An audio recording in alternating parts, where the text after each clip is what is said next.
Episteli kìíní ti Pọ́ọ̀lù àpọ́stélì sí Tímótíù, orí kìíní. Pọ́ọ̀lù, àpọ́stélì Kristi Jésù, gẹ́gẹ́ bí àṣẹ Ọlọ́run olùgbàlà wa, àti Kristi Jésù ìrètí wa. Sí Tímótíù, ọmọ mi tòótọ́ nínú ìgbàgbọ́, oore ọ̀fẹ́, àánú, àlàáfíà láti ọ̀dọ̀ Ọlọ́run Baba wa, àti Kristi Jésù Olúwa wa. Ìkìlọ̀ nípa ẹ̀kọ́ èké. Bí mo ti gbà ọ́ níyànjú láti jókòó ní Éfésù, nígbà tí mo lọ sí Makedóníà, kí ìwọ kí ó lè pàṣẹ fún àwọn kan, kí wọn kí ó má ṣe kọ́ni ilé ẹ̀kọ́ mìíràn, kí wọn kí ó má sì fiyè sí àwọn ìtàn lásán àti ti ìran tí kò lé òpin, èyí tí máa mú ìjiyàn wá dípò iṣẹ́ ìríjú Ọlọ́run tí ń bẹ nínú ìgbàgbọ́.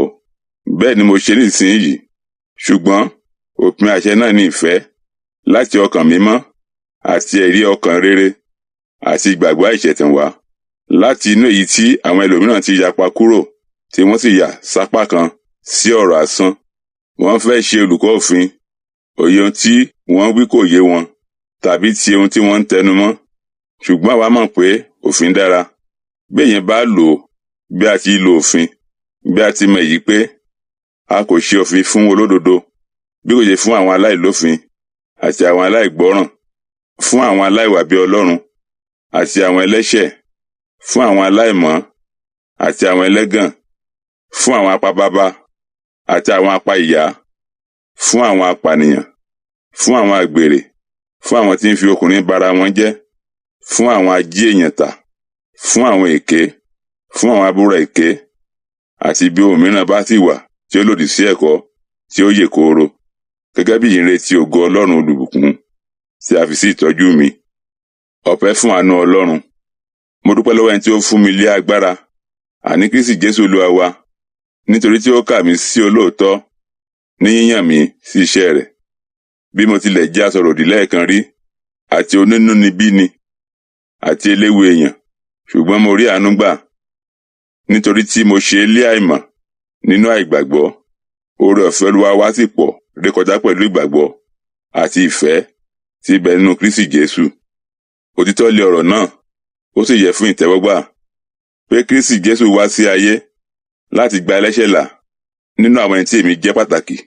Ṣùgbọ́n nítorí èyí ni mo ṣe rí àánú gbà, pé lára mi bí olórí ni kí Jésù Kristi fi gbogbo ìpamọ́ra rẹ̀ hàn bí àpẹẹrẹ fún àwọn tí yóò gbà á gbọ́ sí ìyà nípẹ̀kun nígbà ìkẹyìn.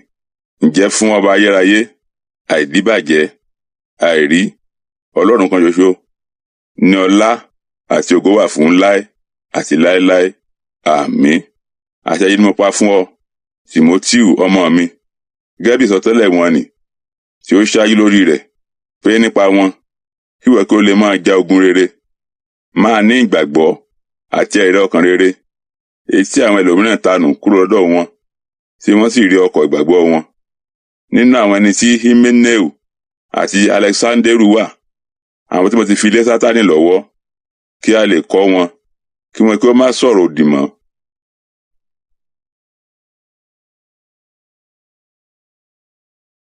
Tímótíù kìíní, orí kejì. Ẹ̀kọ́ nípa àdúrà. Nítorí náà mo gbà yín níyànjú, ṣáájú ohun gbogbo, pé kí a máa bẹ̀bẹ̀, kí a máa gbàdúrà, kí a máa ṣìpẹ̀, àti kí a máa dúpẹ́ nítorí gbogbo ènìyàn, fún àwọn ọba àti gbogbo àwọn tí ó wà ní ipò gíga, kí a lè máa lo ayé wa ní ìdákẹ́jẹ́ àti pẹ̀lẹ́ nínú gbogbo ìwà bí Ọlọ́run àti ìwà àgbà. Nítorí èyí dára, ó sì ṣe ìtẹ́wọ́gbà níwájú Ọlọ́run olùgbàlà wa, ẹni tí wọ́n fẹ́ kí gbogbo yẹn ní ìgbàlà, kí wọ́n sì wá sínú ìmọ̀ òtítọ́. Nítorí Ọlọ́run kan ní bẹ, onílàjà kan pẹ̀lú láàrin Ọlọ́run àti ènìyàn, òun pàápàá ènìyàn, àní Kristi Jésù, ẹni tí ó fi ara rẹ̀ ṣe ìràpadà fún gbogbo ènìyàn, ẹ̀rí lé àkókò rẹ̀. Nítorí èyí tí a yàn mí ṣe oníwàásù àti àpọ́stélì, òtítọ́ lèmi sọ, èmi kò ṣèké, olùkọ́ àwọn kèfèrí ní ìgbàgbọ́ àti òtítọ́. Nítorí náà mo fẹ́ kí àwọn ọkùnrin máa gbàdúrà níbi gbogbo, kí wọ́n máa gbé ọwọ́ mímọ́ sókè lé àìbínú àti lé àìjiyàn. Bẹ́ẹ̀ gẹ́gẹ́ kí àwọn obìnrin kí ó fi aṣọ ìwọ̀ntúnwọ̀nsì ṣe ara wọn lé ọ̀ṣọ́, pẹ̀lú ìtìjú àti ìwà ìrékọjá, kì í ṣe pẹ̀lú irun dídì àti wúrà, tàbí píálì, tàbí aṣọ olówó iyebíye, bí kò ṣe pẹ̀lú iṣẹ́ rere, èyí tí ó yẹ fún àwọn obìnrin tí ó jẹ́wọ́ ìwà bí Ọlọ́run. Jẹ́ kí obìnrin kó máa fi ìdákẹ́jẹ́ àti ìtẹríba gbogbo kọ́ ẹ̀kọ́. Ṣùgbọ́n èmi kò fi àyè fún obìnrin láti máa kọ́ni tàbí láti pàṣẹ lórí ọkùnrin, bí kò ṣe pé kí ó dákẹ́ jẹ́. Nítorí Ádámù ni a kọ́ dá, lẹ́yìn náà Éfà. A kò sì tàn Ádámù jẹ, ṣùgbọ́n obìnrin náà, nígbà tí a tàn án, ó ṣubú sínú ẹ̀ṣẹ̀. Ṣùgbọ́n a ó gbà á là nípa ìbímọ rẹ̀, bí wọ́n bá dúró nínú ìgbàgbọ́ àti ìfẹ́ àti ìwà mímọ́ pẹ̀lú ìwà ìrékọjá.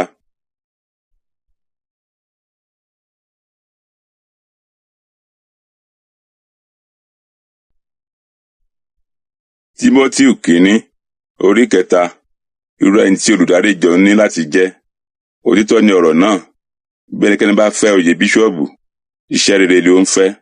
Ǹjẹ́ bíṣọ́ọ̀bù jẹ́ aláìlẹ́gàn, ọkọ aya kan, olùṣọ́ra, aláìrékọjá, oníwà yíyẹ, olùfẹ́ àlejò ṣíṣe, ẹni tí ó lè ṣe olùkọ́, kí ó má jẹ́ ọ̀mùtí, tàbí oníjà, tàbí olójú kòkòrò, bí kò ṣe onísùúrù, kí ó má jẹ́ oníjà, tàbí olùfẹ́ owó, ẹni tí ó káwọ́ ilé ara rẹ̀ gírígírí, tí ó mú àwọn ọmọ rẹ̀ tẹríba pẹ̀lú ìwà àgbà gbogbo.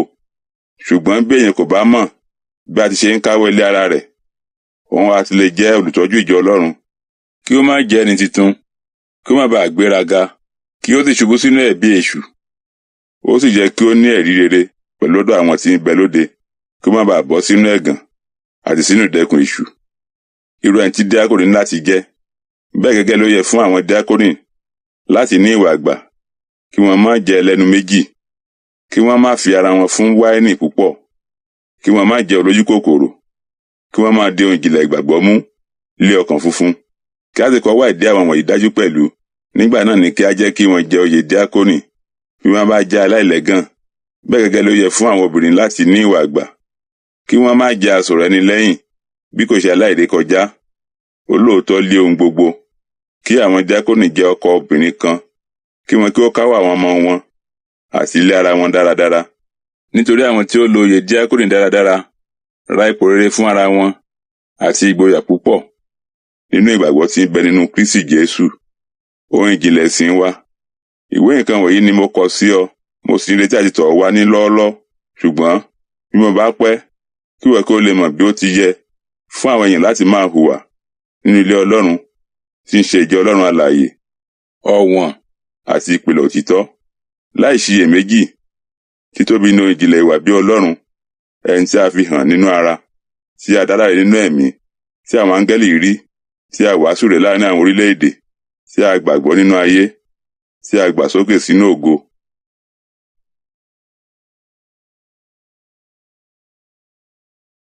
Tímótì kínní, orí 4. Àsọtẹ́lẹ̀ nípa àkókò ìyapa nínú ẹ̀sìn. Ṣùgbọ́n èmi ń tẹnumọ́ pé ní ìgbà ìkẹyìn, àwọn mìíràn yóò kúrò nínú ìgbàgbọ́, wọ́n máa fiyèsí àwọn ẹ̀mí tí ń tan ní jẹ, àti ẹ̀kọ́ àwọn ẹ̀mí èṣù, nípa àgàbàgebè àwọn tí ń ṣèké, àwọn tí ọkàn wọn tìkára wọn dàbí èyí tí a fi irin gbígbóná jó, àwọn tí ń dánilẹ́kun àti gbéyàwó, tí wọ́n sì ń pàṣẹ láti ka ìwọ̀ oúnjẹ tí Ọlọ́run ti dá fún ìtẹ́wọ́gbà pẹ̀lú ọpẹ́, àwọn onígbàgbọ́ àti àwọn tí ó mọ òtítọ́. Nítorí gbogbo ohun tí Ọlọ́run dá lé ó dára. Kò sí ọ̀kan tí ó yẹ kí a kọ̀ bí a bá fi ọpẹ́ gbà á. Nítorí a fi ọ̀rọ̀ Ọlọ́run àti àdúrà yà á sí mímọ́. Òjíṣẹ́ rere ti Kristi Jésù. Bí ìwọ bá rán àwọn ará létí nǹkan wọ̀nyí, ìwọ ó jẹ́ ìránṣẹ́ rere ti Kristi Jésù, tí à ń fi ọ̀rọ̀ ìgbàgbọ́ àti ẹ̀kọ́ rere bọ́, èyí tí ìwọ ń tẹ̀lé. Ṣùgbọ́n kọ ọ̀rọ̀ asán àti ìtàn àwọn àgbà obìnrin, sì máa tọ́ ara rẹ̀ sí ìwà bí Ọlọ́run. Nítorí ṣíṣe eré ìdárayá ní èrè díẹ̀, ṣùgbọ́n ìwà bí Ọlọ́run lé èrè fún ohun gbogbo. Ó ní ìlérí tí ayé ìsinsìnyí àti èyí tí ń bọ̀. Òtítọ́ ni ọ̀rọ̀ náà, ó sì yẹ fún ìtẹ́wọ́gbà gbogbo. Nítorí fún èyí ilé àwa ń ṣe làálàá tí a sì ń jìjàkadì, nítorí àwa ní ìrètí nínú Ọlọ́run alààyè, ẹni tí ń ṣe olùgbàlà gbogbo ènìyàn. Pẹ̀lúpẹ̀lú tí àwọn tí ó gbàgbọ́, nǹkan wọ̀nyí ni kí ó máa pa láṣẹ, kí ó sì máa kọ́ni. Má ṣe jẹ́ kí ẹnikẹ́ni kí ó gan ìwé rẹ, ṣùgbọ́n kí ìwọ kí ó jẹ́ àpẹẹrẹ fún àwọn tí ó gbàgbọ́, nínú ọ̀rọ̀, nínú ìwà híhù, nínú ìfẹ́, nínú ẹ̀mí, nínú ìgbàgbọ́, nínú ìwà mímọ́, títí èmi ó fi dé. Máa tọ́jú ìwé kíkà àti gbìyànjú àti ìkọ́ni. Má ṣe àìnáání ẹ̀bùn tí ń bẹ lára rẹ, èyí tí a fi fún ọ nípa ìsọtẹ́lẹ̀ pẹ̀lú ìfọwọ́lé àwọn àgbà. Máa fiyèsí nǹkan wọ̀nyí, fi ara rẹ fún wọn pátápátá, kí ìlọsíwájú rẹ kí ó lè bá hàn gbangba fún gbogbo ènìyàn. Máa ṣe ìtọ́jú ara rẹ àti ẹ̀kọ́ rẹ. Máa dúró láìyẹsẹ̀ nínú nǹkan wọ̀nyí, nítorí ní ṣíṣe èyí, ìwọ ó gba ara rẹ àti àwọn tí ń gbọ́rọ̀ rẹ là.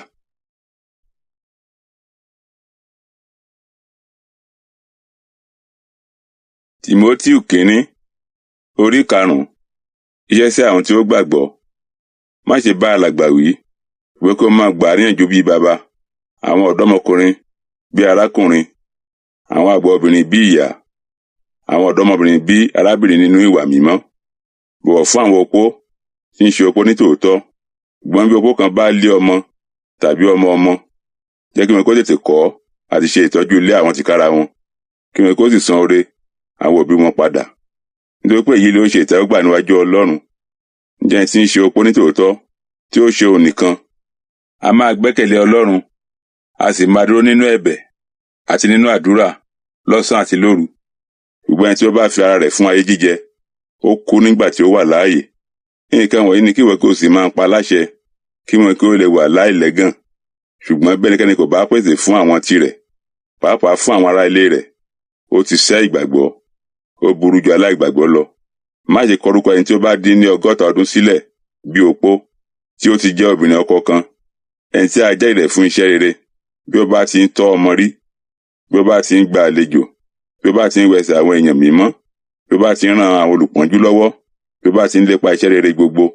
Ṣùgbọ́n kọ àwọn opó tí kò dàgbà, ló pé nígbà tí wọ́n bá ti ṣe ìfẹ́kùfẹ́ lòdì sí Kristi, wọ́n á fẹ́ gbéyàwó, wọ́n á di ẹlẹ́bi, nítorí tí wọ́n ti kọ ìgbàgbọ́ wọn ìṣáájú sílẹ̀, àti pẹ̀lú wọ́n kọ́ láti ṣe ọ̀lẹ, láti máa kiri láti ilé dé ilé, kì í ṣe ọ̀lẹ nìkan, ṣùgbọ́n onísọkúsọ àti olófòfó pẹ̀lú. Wọ́n á máa sọ ohun tí kò yẹ. Nítorí náà, mo fẹ́ kí àwọn opó tí kò dàgbà máa gbéyàwó, kí wọ́n máa bímọ, kí wọ́n kó sì máa ṣe alábòójútó ilé, kí wọ́n kí ó má ṣe fi àyè sílẹ̀ rárá fún ọ̀tá náà láti sọ̀rọ̀ ẹ̀gàn, nítorí àwọn mìíràn ti yí padà kúrò sí ẹ̀yìn Sátánì. Bí obìnrin kan tí ó gbàgbọ́ bá ní àwọn opó, kí ó máa ràn wọ́n lọ́wọ́, kí a má sì dẹrù lé ìjọ, kí wọ́n kí ó lè máa ran àwọn tí ń ṣe opó nítòótọ́ lọ́wọ́. Àwọn alàgbà tí ó ń ṣe àkóso dáradára ni kí a kàyèsí ọlá ìlọ́po méjì, pẹ̀lúpẹ̀lú àwọn tí ó ṣe làálàá ní ọ̀rọ̀ àti ní kíkọ́ni. Nítorí tí ìwé mímọ́ wí pé ìwọ kò gbọdọ̀ dí màlúù tí ń tẹ ọkà lé ẹnu, àti pé ọ̀yà alágbàṣe tọ́ sí i. Má ṣe gba ẹ̀sùn sí alàgbà kan, bí kò ṣe láti ẹnu ẹlẹ́rìí 2 tàbí 3, bá àwọn tí ó ṣẹ̀ wí níwájú gbogbo ènìyàn, kí àwọn yòókù pẹ̀lú kí ó lè bẹ̀rù. Mo pàṣẹ fún ọ níwájú Ọlọ́run àti Kristi Jésù àti àwọn áńgẹ́lì àyànfẹ́, kí ìwọ kí ó máa ṣàkíyèsí nǹkan wọ̀nyí, láì ṣe ojúsàájú, láì fi ègbè ṣe ohunkóhun. Má ṣe fi ìkánjú gbé ọwọ́ lé ẹnikẹ́ni. Bẹ́ẹ̀ ni kí ìwọ kí ó má sì ṣe jẹ́ alábàápín nínú ẹ̀ṣẹ̀ àwọn ẹlòmíràn. Para rẹ mọ́ ní ìwà funfun. Má ṣe mu omi nìkan, ṣùgbọ́n máa lo wáìnì díẹ̀, nítorí inú rẹ àti nítorí àìlera rẹ ìgbàkúùgbà. Ẹ̀ṣẹ̀ àwọn ẹlòmíràn á máa hàn gbangba, á máa lọ ṣáájú sí ìdájọ́, sí àwọn ẹlòmíràn pẹ̀lú á sì máa tẹ̀lé wọn. Bẹ́ẹ̀ gẹ́gẹ́ ni iṣẹ́ rere wa, tí wọ́n hàn gbangba, àwọn irú mìíràn kò sì lè farasin.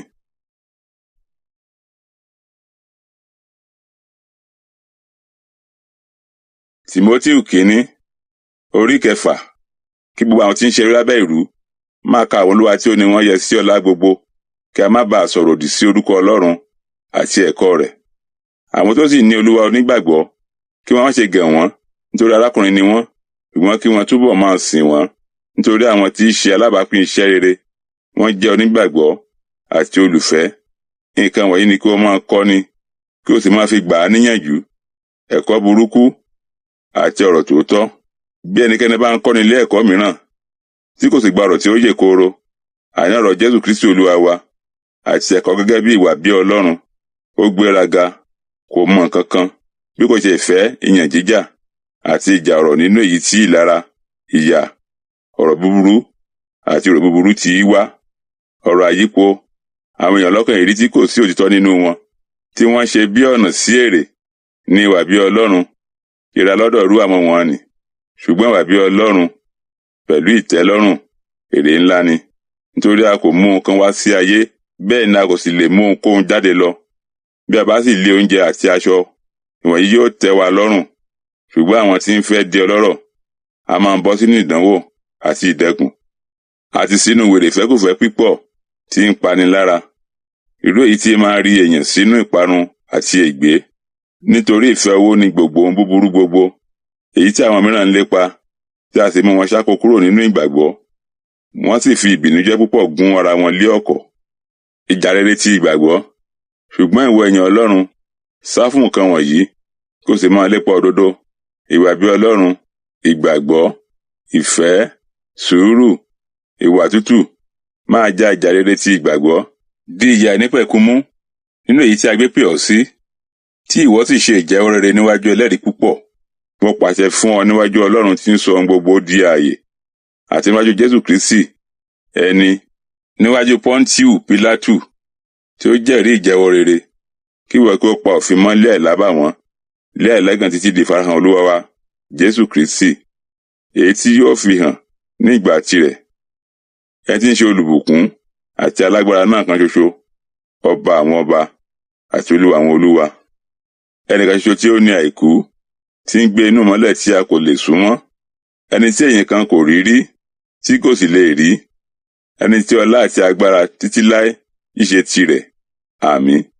Kìlọ̀ fún àwọn tí ó lọ́rọ̀ lé ayé ìsinsìnyí, kí wọ́n má ṣe gbéraga, bẹ́ẹ̀ ni kí wọ́n má ṣe gbẹ́kẹ̀lé ọ̀rọ̀ àìdánilójú, bí kò ṣe lé Ọlọ́run alààyè tí fi ohun gbogbo fún wa lọ́pọ̀lọpọ̀ láti lò. Kí wọ́n kí ó máa ṣoore, kí wọ́n kí ó máa pọ̀ sí ní iṣẹ́ rere, kí wọ́n máa múra láti pín fúnni, kí wọ́n kí ó ní ẹ̀mí ìbákẹ́dùn, kí wọ́n kí ó máa tò ìṣúra ìpìlẹ̀ rere jọ fún ara wọn dé ìgbà tí ń bọ̀, kí wọ́n kí ó lè di ìyè tòótọ́ mú. Tímótíù, ṣọ́ ohun nì tí a fi ìtọ́jú rẹ, yà kúrò nínú ọ̀rọ̀ asán àti ìjiyàn ohun tí à ń fi èké pè ní ìmọ̀, èyí tí àwọn ẹlòmíràn jẹ́wọ́ rẹ̀, tí wọ́n sì ṣìnà ìgbàgbọ́. Kí ire ọ̀fẹ́ kí ó wà pẹ̀lú rẹ. Àmín.